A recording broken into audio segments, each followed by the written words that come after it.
Welcome back, everybody. It is the Working Brother back at you with another talk, and yet again we have George. George, welcome back. How you doing? I am doing great. It is excellent to have you back. You've come back from quite a long journey. We discussed it a bit in the last video. We're going to get into a little more detail of where you went to, and I also want to get your take on some current events. Also, greetings to that bird in the background that's been hanging out for our last recording. Yes. And everybody who has comments and, things to say about my style or the amount of attention I pay to my guests or how I cut them off, you're free to share your opinions in the comments. They may or may not affect how this comedy show goes. Probably won't, to be clear. Yes. So as I was looking through the photos you sent, one of the photos you sent was this photo of you in a bar in Laos. This is Laos, right? Is that what you told me? Yeah, that's Laos. Yeah, that photo there, because I send you a whole bunch of junk, right? Mm-hmm. Yeah, that's in Savannakhet. It's across the Mekong River from Mukdahan, Thailand. And the significance of that is, 10 years ago, or, Felix went through Laos like 10, 15 years ago, and it was really bad. The economy was horrible. It's still the People's Republic of Laos, I believe. They actually call the country that still. So yeah, communism, it absolutely did not grow. And like I was talking about in the previous video, because we talked about why I'm in Southeast Asia, looking at political and economic development aspects of it. Well, things are getting a lot better. They have, they have a nightlife that they didn't have years ago. It's actually pretty good. They don't really have foreigners in Laos. Not that many people go there. It's really kind of, Are they mostly French speaking there? Yes, they speak Thai and they speak French. Mm-hmm. I'm guessing that's why it's not that open to, the classical English-speaking swamping tourists, That's true. They speak a little bit of English, but it's different because a lot of people. Okay, I explained in the last video how the Thai people came out of southern China. Some went to Taiwan, and then the rest went down to Laos and Thailand. So it was Laos and Thailand was one country prior to 1778. After the French moved in, they divided the country along the Mekong River. Mm-hmm. Because of that, you can get really, really good French baguettes and French bread in Laos. That's absolutely amazing. So I really do like that about that. So Laos is very traditional. It's nothing like Thailand at all, even though they speak the same language. Since they've been hold on. I just got to crack a joke. So what they got out of the French colonization was baguettes and croissants, huh? The British at least left railways, Yeah. Going back to earlier jokes from our earlier videos about British colonization. Go on. Benefits of French colonization. Yeah, I think when the U.S. moved into Thailand, they only had less than 1,000 kilometers of paved road, mm-hmm. But they did have a little bit of a railway system. And then, once the United States moved in, I mean, my God, the highways, the highway system in Thailand is actually really, really good. People complain about the bumpy roads between Thailand and Pattaya and, basically around, Thailand, Bangkok and Pattaya, that whole area, because they're overused. But once you get outside the cities, the highways are actually underused. Like you get out to southeastern Thailand or eastern Econ, Thailand, and the highways are just really great. There's hardly any traffic. They're very nicely paved. they don't hand out speeding tickets. You can go as fast as you want. Hardly anybody's on the road. So it's if you're a sport bike rider, Thailand is like the greatest place ever to ride.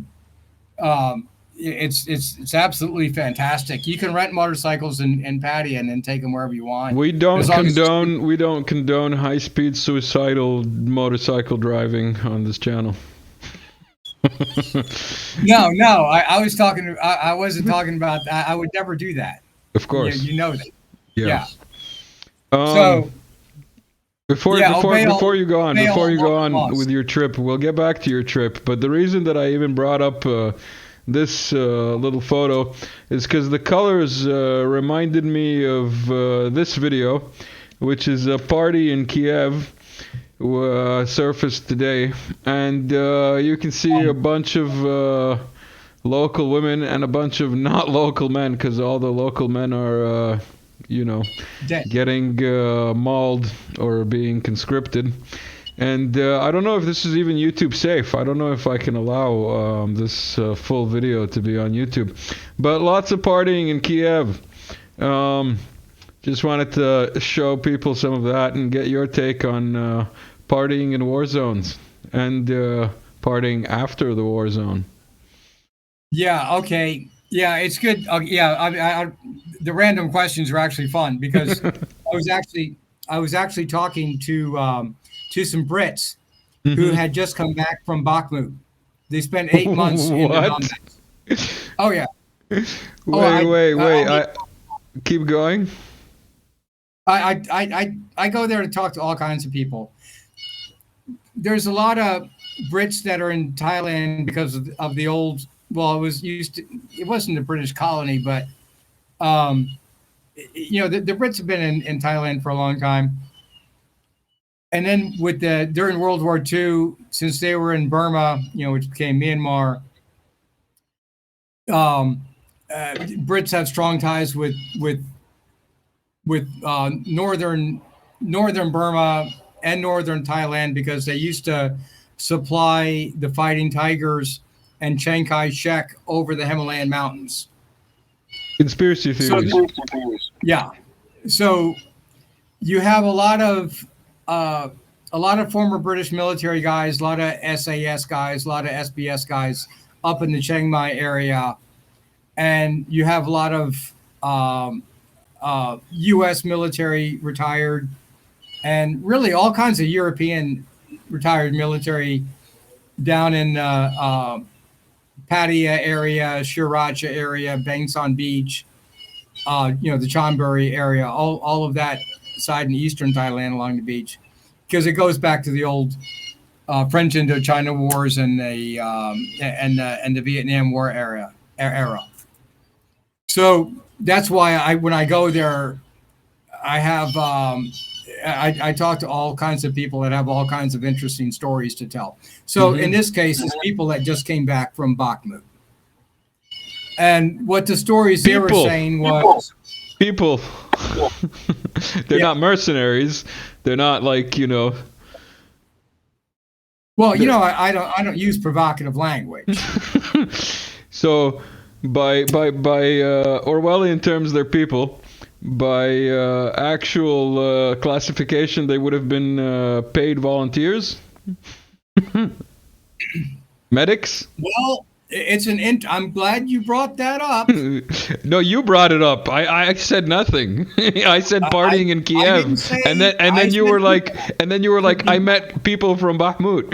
I don't know what people are. People can be a lot of different things these days. I don't even know what a woman is anymore. Well, I know, but most people don't. Yeah, there's prior British military that go back and forth. Anyway, actually, that have been to Bahmut as tourists. Yeah, absolutely. Photographers. Well, you could say that. They were taking shots and stuff, probably. And what did they tell you? Tell us. What did they tell you that's interesting? They were definitely taking shots. I mean, shots and a beer, Yeah. So anyway, they went there for $10,000 a month, but then they didn't get paid. Also, Just so everybody knows, this is not prompted. This is not like, scripted. I had no idea he was going to bring up this Brit who didn't get paid and who went to, drown his sorrow about not getting paid. it's more than one. It's a whole bunch. Keep going, keep going. You have the floor, George. You have the floor. They just didn't single him out. They do it to everybody. So yeah, with a lot of the mercenaries don't get paid, and they try to take everybody's passport because you're supposed to sign up for 3 years. So anyway, yeah, this particular person said, yeah, it's a meat grinder. He says that everybody is guilty of war crimes on both sides. So, yeah, he wouldn't be seeing Russian war crimes because he's not on that side of the conflict line. Mm-hmm. He would only be seeing really Ukraine war crimes. So he could really only, or depending on who you're talking about, could so only you met confirm. a British guy who was taking shots, like photographs, in Bahmut, and what he saw was Russian propaganda. He saw Russian propaganda, like real life Russian propaganda. Yeah, well, you could say that. Keep going. I'm just trying to make this as kosher as possible for YouTube. Yeah. Keep going. Right. Well, so we don't, have problems with people. You're trying to reduce the amount of difficulties we have in life. Yeah. So they didn't get paid. Neither side apparently. I'll say neither side. I mean, I don't know. I'm not there, but apparently they're not taking prisoners. So I'll let people infer what's going on. From that description, you had a more graphic description, but I'll leave it to people's imaginations. Mm-hmm. So there's been videos circulating of that already from both sides. A lot more from one side, yeah. But in any case, what were you enlightened about by the Albionic warrior and his friends? Yes. Were they all British? Those guys, yeah. On the different motorcycle trip, I didn't send you those photos, but yeah, there's a lot of retired Bundeswehr, German military guys that are there. A lot of Belgians. Germans, huh? A lot of Belgians, and then a lot of Norwegians and Swedish guys. Wait, are you talking about the motorcycle gangs, as in like the people who are cruising, or all of these people who are cruising were also previously in Ukraine? Not the pictures I sent you, a different set of pictures. I'll send you later. But you're saying that this crew of people was also in Ukraine previously. No. The Germans? Well, no, not these particular ones.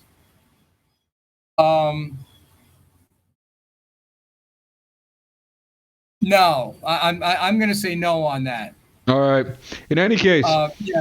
Just in any Brits. Case, very very interesting take from the Brits, huh? Who didn't get paid, and 10,000 in 3 years, and take your passport.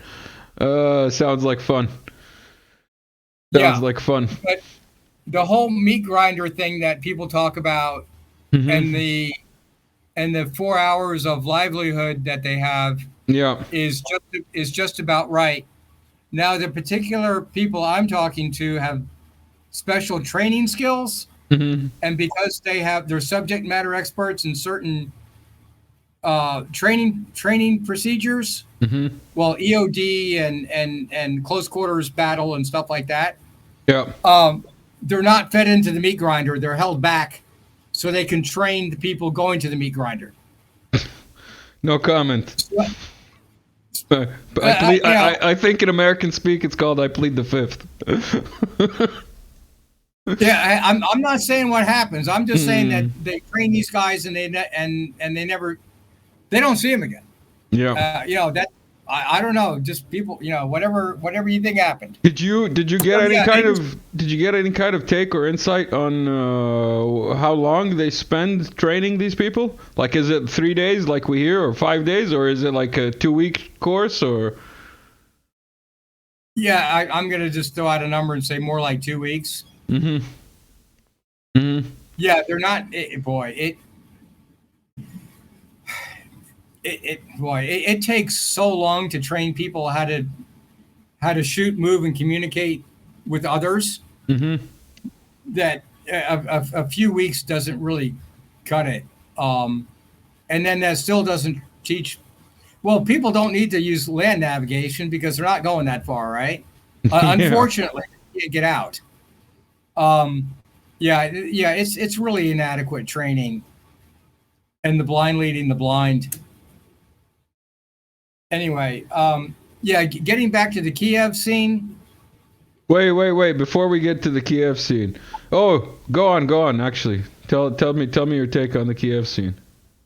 Yeah, because the reason why I'm saying that is since the locals are being taken out of Kiev and sent to the front, Mm-hmm.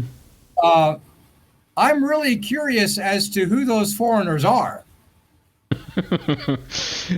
um, if I said the caption, this video Well, well, would please. definitely be taken off of YouTube, but I'm not gonna. But basically, all I'm gonna say is foreigners of every creed and race and maybe even gender.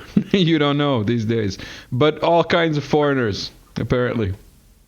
Yeah, I somehow I think if I went there, um, I would not likely be able to hang out at places like that. I would probably be shipped eastward. I wouldn't. I would. So I don't know why those people are, because with all the people being gang pressed into service, Hmm. I don't know why. I don't know why they're not Yeah. being gang pressed into service. I anyway, whatever. It would be very interesting. I know that what's his name, the bald and bankrupt guy goes through there, Oh, he's and been banned. He's been banned from Ukraine because he went to Russia, and he's been banned from Russia since then. Like, he got yeah, deported out of Russia, so like I think he's been outed as a low-level, MI6 stooge. Um, well, he's not that, but anyway, sure, he's been thrown out. He's been sure thrown he's out. not. In any case, I want to get your take on this other random video that came across my feed. Let me turn up the volume for everybody so they can hear this.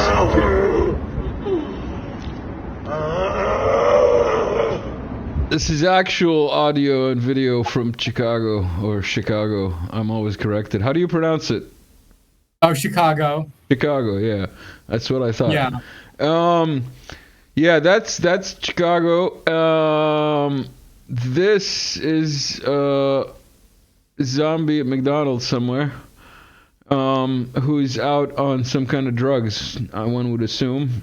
And the next one is the border. This is the southern border. I just wanted to get your take on, like, the geopolitical situation, because you're back in the U.S. and Okay. this is like a segment of my feed, and I just wanted to get what you think of what's been going on. All right. I guess the zombie issue has been going on for kind of like, yeah, it's been going on for 10 years. I'm going to say for 10 years. It's the increase. I think it's the increase of fentanyl Hmm. being coming across the border from Mexico.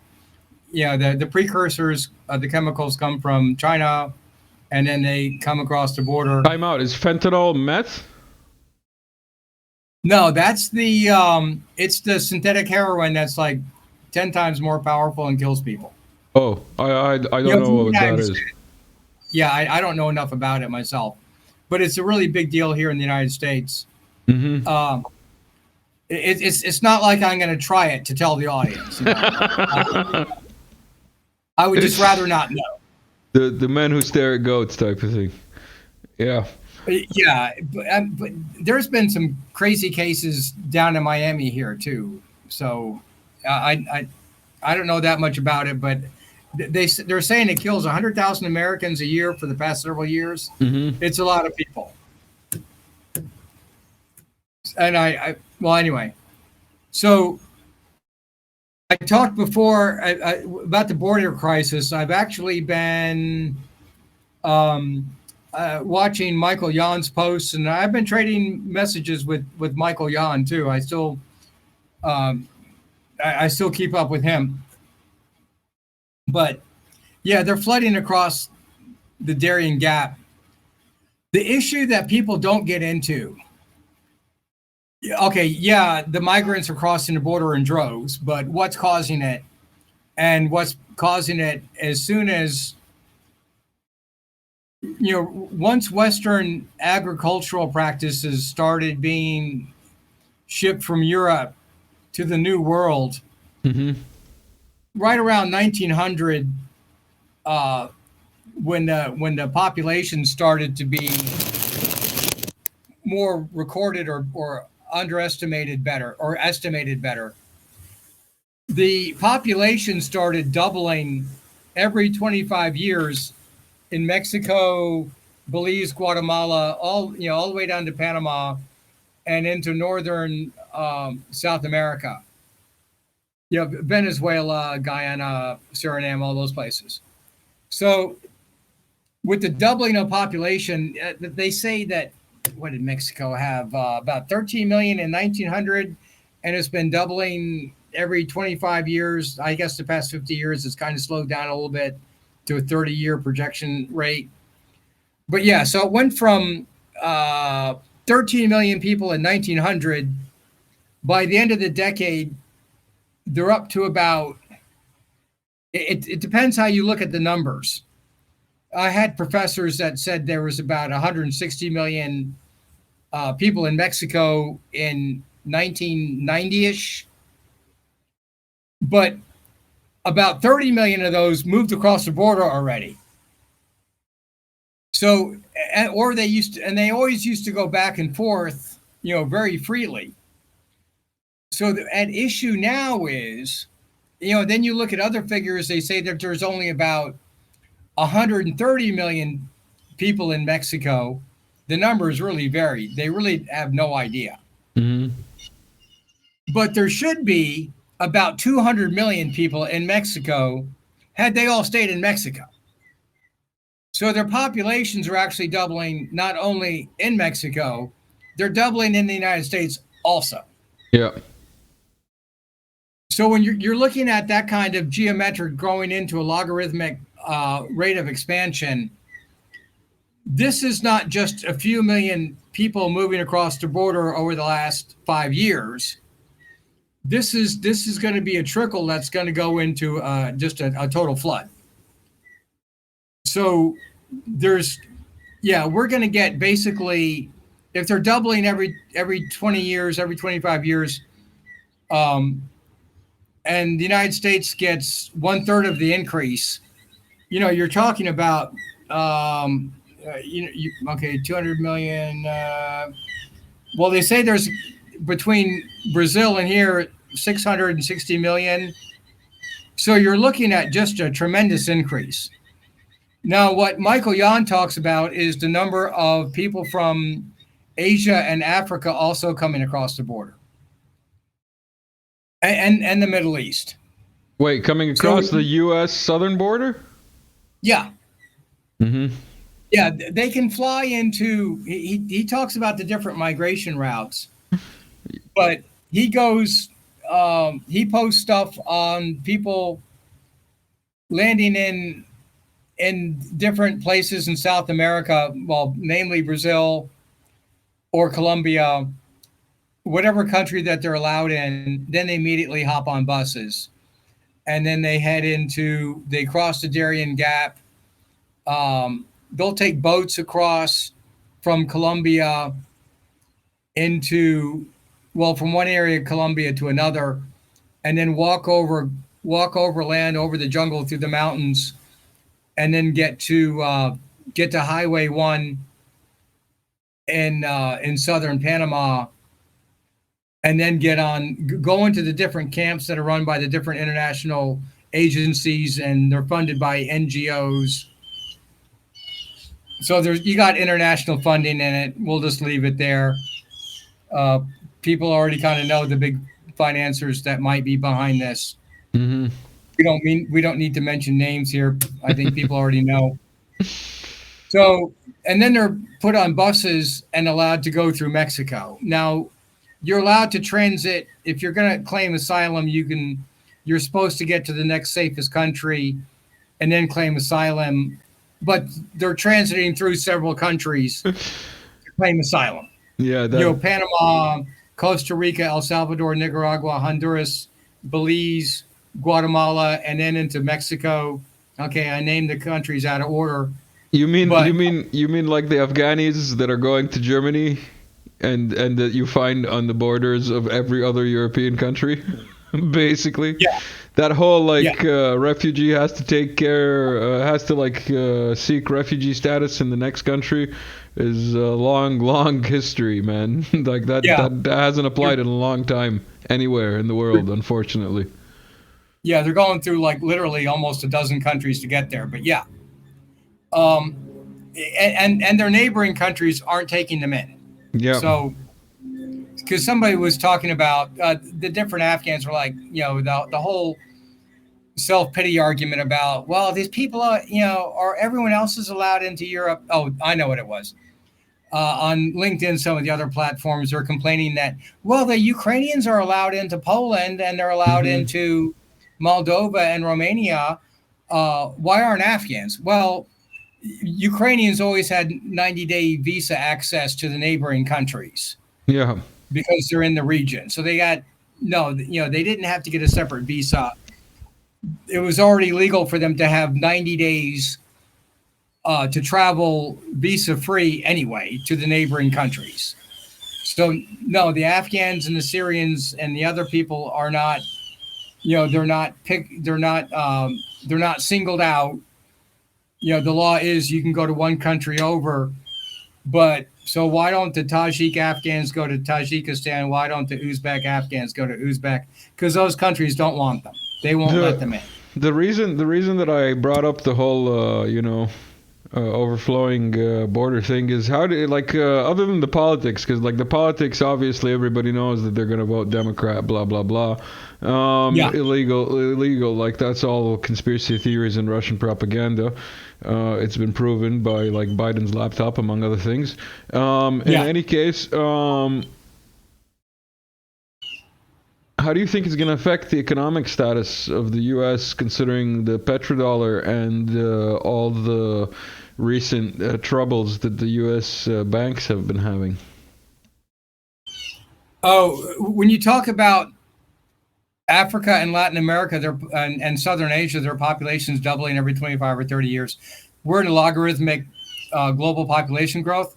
So the reason why I bring that is because the overall, the whole world, the global wage labor rate is plummeting. So every region of the world is subject to that overarching reality. We've discussed that before. Yeah, you brought it up a couple of times. But people, and I bring it up again because people are going to forget. Yeah, it's good.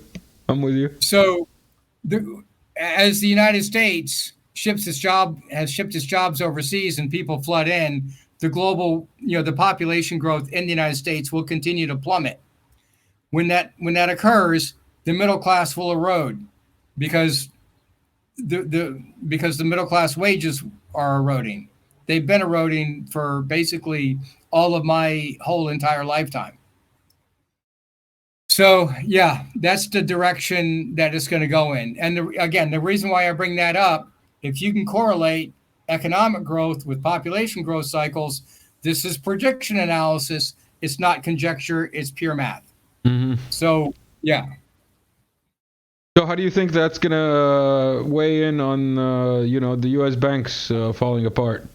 Do you think that the U.S. government, the Fed, has it under control, or do you think that it's going to get out of hand and there will be actual, run on the banks and whatnot? Well, things are declining. They had the COVID lockdowns for all the reasons that have been conjectured that we will not go into. But people in the people, it's been discussed.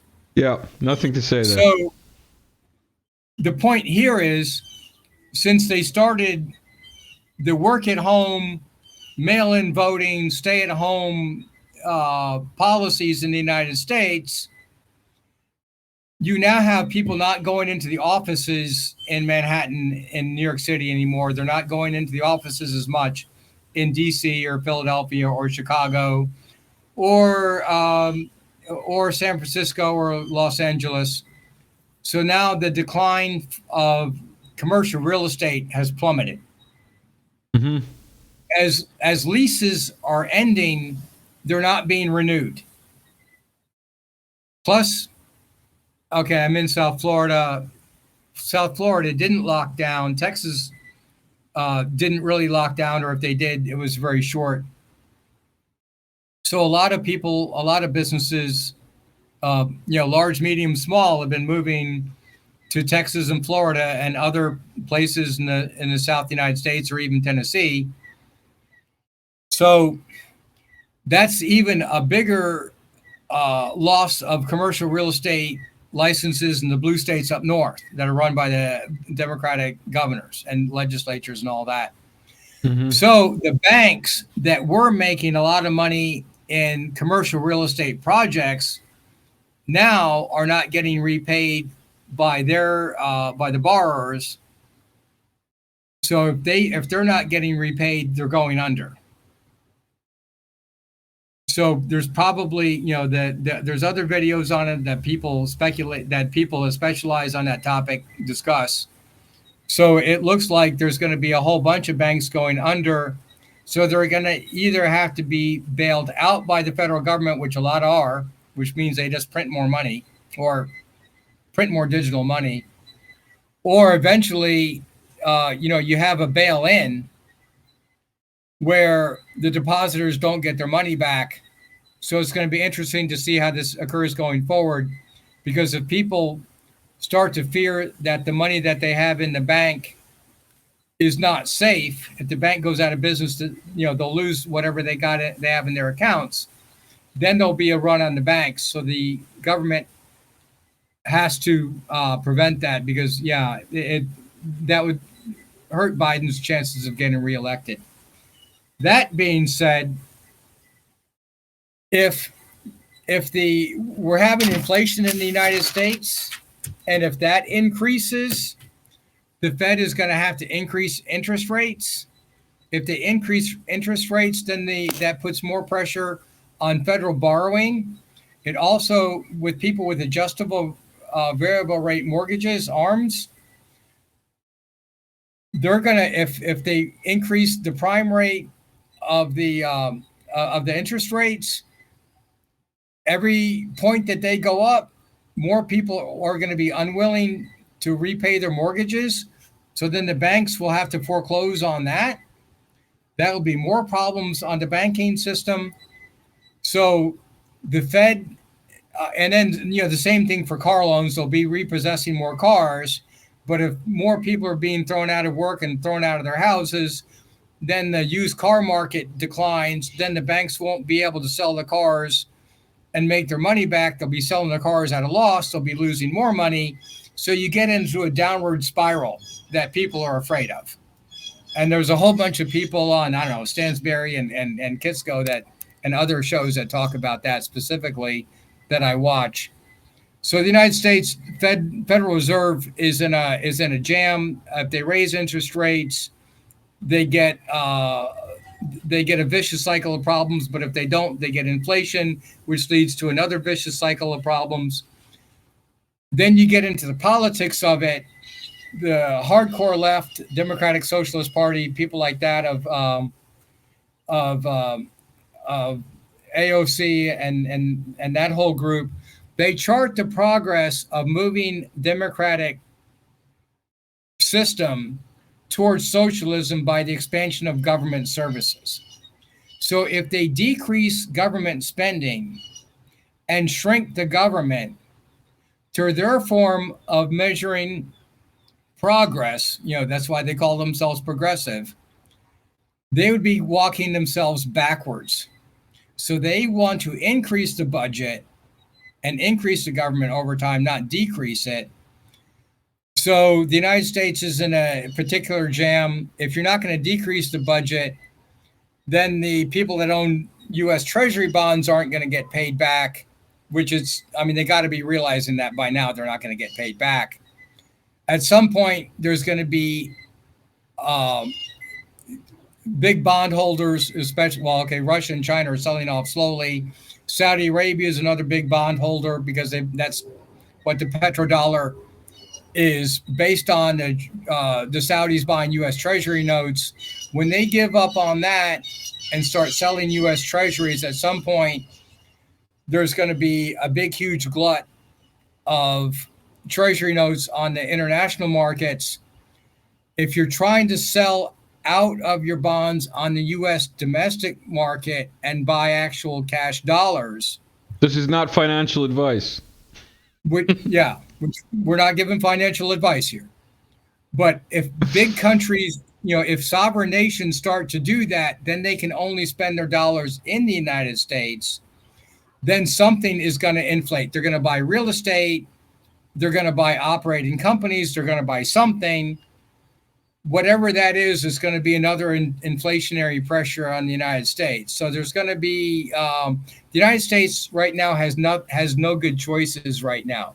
It's going to be a trade-off of a bad and worse choices. And the more that the United States government follows the socialist model of expanding the government by expanding the expenditures of the different government agencies, the more they're kicking the can down the road. The more you kick the can down the road, the more catastrophic the collapse will be. Well, we'll leave it there. I think that pretty much sums up the Federal Reserve since inception. Yeah. I just want to get your take on another thing, because you are the Pipelines and Petrodollars guy, as far as I'm concerned, at least. Yeah. Pretty much the first person that I know who coined the term. Did you coin the term, or did you? Is Pipelines and Petrodollars? Is that you? Can we? Yeah, I think I didn't coin each one, but I coined it as an combination. Yeah. Yeah, as a combination, Pipelines and Petrodollars. This is unclassified, recently released footage of the Iranian Navy taking control of. Well, it's not a pipeline, but yeah, it is a tanker. Yes. It's a foreign flag tanker that was taking some U.S. oil, or was under contract with the U.S., and the Iranians took it after another one that they seized, which was a retaliation to the U.S. seizing an Iranian oil tanker, which I believe also is the second one that they seized, because they had already seized one in around about Greece and then offloaded it at sea. So what do you have to say to all these pirate activities? Because I don't know what else to refer to them as other than pirate activities. Yeah. Well,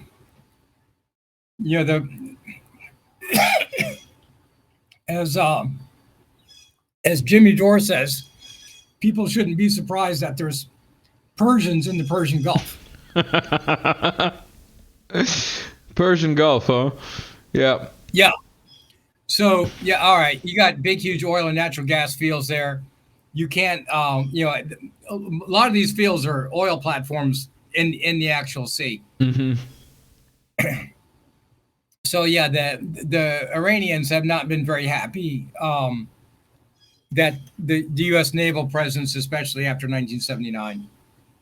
What do you take? What do you make of the Chinese? Because since last time we talked, because you've been gone for a while. Yeah. Lots of things have happened on the world stage, including the Chinese, getting that photo of the handshake of, the Iranian and the Saudi delegations making peace with the help of China. What do you make of that? Taking into consideration the video we just saw, and your take on the U.S. presence in the Arabian Gulf, or as you correctly called it, the Persian Gulf. Yeah, the Persian Gulf, Arabian Gulf. Mm-hmm. The one the British divided down the down the middle and then left. Yeah. It's a complicated region because obviously the United States has been trying to do regime change with the Iranian Shia theocracy for a long time. You mean bring democracy? I thought you were good at this newspeak. I thought you already learned the lingo. Yeah, well, that's official. That's not a secret. Yeah, that's out in the open. The democracy so I can safely say that.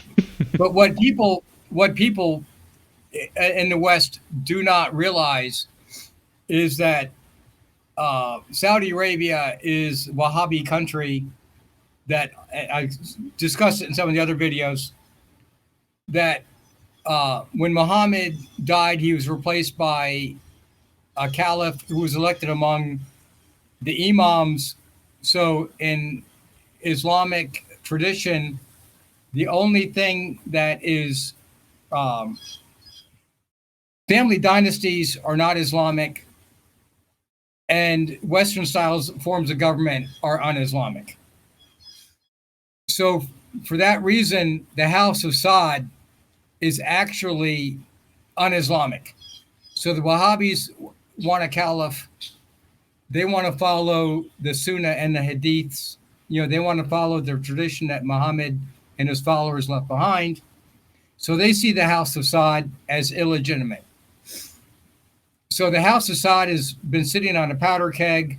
Alistair Crook, who's been on with Judge Napolitano, I think he's the most knowledgeable person on the planet on the Middle East.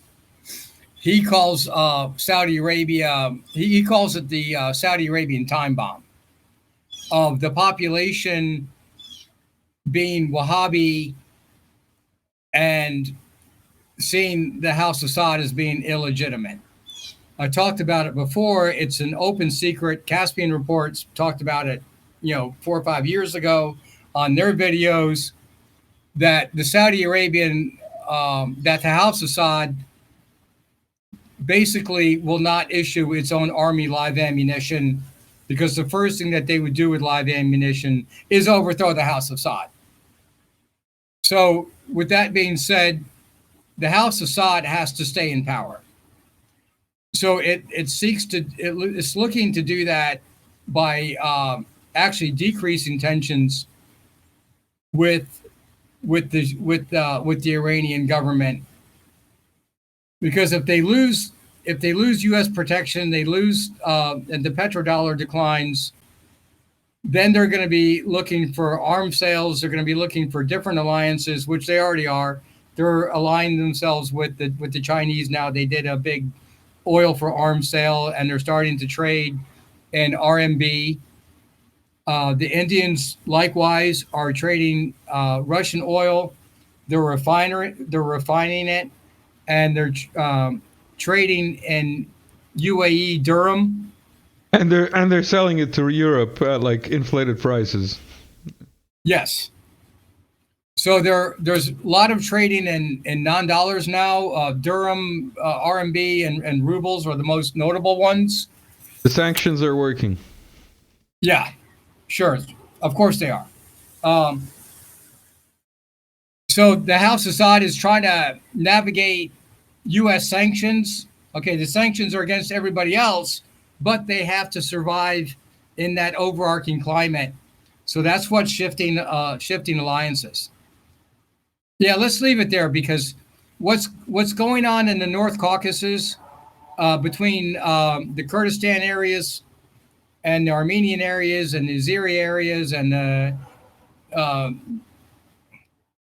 there's a lot of protests and anti-government movements in northwestern Iran, in the Kurdistan and Azeri areas, and in Sistan, Baluchistan down south. So Iran has this particular set of problems. Everyone's got oil and natural gas in that area, and everybody wants to build pipelines somewhere, and it all has to go through northern Iraq or the South Caucasus. So there's a lot of turmoil there with people wanting to build pipelines going to different directions for different markets. And the Saudi government is trying to navigate, they're trying to navigate all of this. It needs a separate conversation where I break it down. We just can't do it today because it's way too complicated. But yeah, it's over those issues is what's driving the Saudi Iranian rapprochement. I just want to touch upon also the Sakhalin and the Russo-Japanese integration there, because we've done segments on it, but I just want to do like a refresher, because you had something to say before we started recording about some of the comments that we've been getting and how people can't see the analysis and the going forward and how the winds of change are blowing. So let me do this and give people an idea of where the Sakhalin Strait is. Okay. And get your take on how Japanese might be persuaded, let's say, to change. Yeah, we'll do just a real quick fast forward. I mean, I kind of mentioned it last video, but we're going to zone in on this area specifically. I mentioned it in general terms, because you can go anywhere in Eurasia, and the political alliances are shifting under these conditions of the sanctions and commodity prices, and people have to switch out of the petrodollars because of the inflation that's occurring in the United States and in the West in general for the reasons we just discussed. So we'll get on to that. We had mentioned it into our Telegram channel last month when we did the last series of videos before I went on my trip, and some people got upset, or I don't want to say upset, but they didn't understand why I started to get into the 8 power center doctrine, because the Japanese this government is firmly against Chinese territorial expansion. They would love to have the Kuril Islands up north back. They would love to have their southern islands back. All the way to Taiwan. Like I said before, Michael Yan had gone to some of those southern Japanese islands near the Okinawa island chains. Last month, I traded messages with him about that. So, yeah, the Japanese nationalists would love to get that back, but the reality is, if they're ever confronted with a war in the South Pacific or more severe sanctions, and the oil stops coming from Indonesia, Brunei area, the South China Sea, and Malaysia and the Gulf of Thailand, if all the oil and natural gas stops coming from that area through the South China Sea, through the straits in between the Philippines and China, and getting to South Korea or Japan, if they get cut off from those oil supplies, then their economy would totally collapse. You would have mass starvation, tens of millions of people dying in a worst case scenario. So if you look at a worst case scenario and then walk backwards, what would they do? That would cause a political change that would change domestic and foreign policy. What would those domestic and foreign policy changes might be? Well, there's plenty of oil in the Russian Far East. It would, if your energy prices increase by 10%, you can cut them back down to normal just by getting oil from the Vladivostok area by ship. It's easy to ship, and finishing that Sakhalin to Hokkaido Island undersea tunnel and pipeline project. If that would drastically increase their gas supplies, totally reduce their energy costs by by tenfold, vis-a-vis what LNG costs to ship. Well, then the Japanese auto industry, cars and motorcycles, all of that would all of a sudden become, the prices would fall. They'd become super competitive worldwide. So you would have to say under those conditions, Japan and South Korea, if they're faced with economic disaster, that they would switch sides and start paying oil and natural gas in rubles and leave the present analysis, the present alliances, I mean. So we're, with the 8 power center strategy, we're talking about under what conditions the present set of international alliances would change and how that would shift into a Russo-centric 6 power center strategy. So we know what is. We're talking about the conditions of changing and what that might be. So the 8 power center doctrine is to break people out of tunnel vision so they can start playing chess instead of checkers and start actually anticipating what changes might be. So we discussed how Saudi Arabia is reacting to the sanctions and all the changes it's bringing about. We'll get to the Far East in that discussion, talk about what changes might also occur. This is one of my favorite maps from your slides. It's the minerals of Russia and the oil and gas. Because you mentioned the gas fields and the oil fields up here. So I thought I'd bring it up just to give people a clue. George, it's been swell. Thank you. Yep. Let's get into the motorcycle trip, next one. Yeah, we'll do that. You let us know if you notice any Chinese balloons hanging around. Yeah? I got to put my sunglasses on for that. All right. I'm going to play some music.